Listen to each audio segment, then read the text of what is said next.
At the turn of the 20th century, during the Reconstruction period, war was waged on the forests of the United States. Unregulated large timber industries had mowed over the land, chopping down whole forests to supply wood for the expanding railroad system, Civil War reconstruction, and shipment overseas to countries that had already felled their forests. Maps drawn of our country's virgin forest cover show regulation arrived to be ineffective.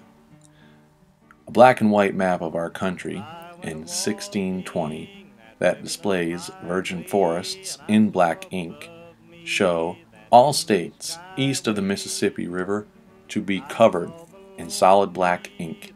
The same map in 1920 looked like the printer ran out of ink. Capitalism was at its finest. With an already giant supply of timber, we were able to cut down whole virgin forests of the world's finest trees for just pennies on the dollar. Those great forests and the planet's finest remaining specimens they once contained are now lost forever. Today, only 6% of our nation's virgin forests remain. Most remaining virgin forests are west of the Continental Divide and are protected as public lands. Almost all the land east of the Mississippi originally had been covered with forest.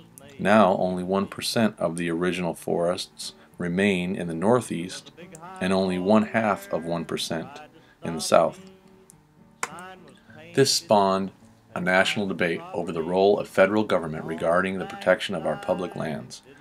Two philosophies divided the country: preservation and conservation. Conservationists believe that our public lands should be managed for long-term sustainable commercial use. The U.S. Forest Service was created in 1901 for this purpose, with Gifford Pinchot at its head. John Muir was the most outspoken of the preservationists movement and had argued for the federal government to create national boundaries encircling lands that shall remain in their original state, untouched by industry. To him, untouched wilderness came straight from the hand of God, uncorrupted by civilization and domestication. Through conversations with his friend and conservationist President Teddy Roosevelt, John Muir helped to shed light on the subject of preservation. The Yosemite Valley, at the onset of the 20th century, was controlled, to use the term loosely, by the state of California. Overgrazing of meadows, the logging of giant sequoia, and other damage caused Muir to look for federal protection.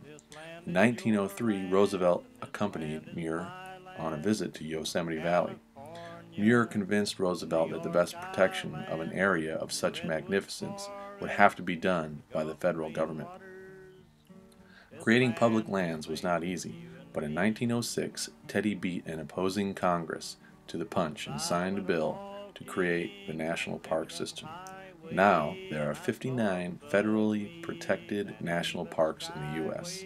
As Ken Burn puts it, they are 84 million acres of those landscapes most stunning on Earth, the tallest peak that rises from its base and creates its own weather, a cave system bigger than any other measure, deep volcanic lake with the clearest water in the world, 250 million year old trees that are now solid rock, trees still growing that were around before Caesar, before Plato spoke of Socrates, before the pyramids, the oldest living things on earth, the tallest and largest, islands of fire, rivers of ice, and the greatest collection of geysers in the world. These are our national parks.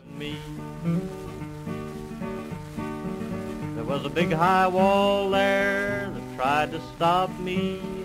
Sign was painted, said private property, but on the back side it didn't say nothing. This land was made for you and me.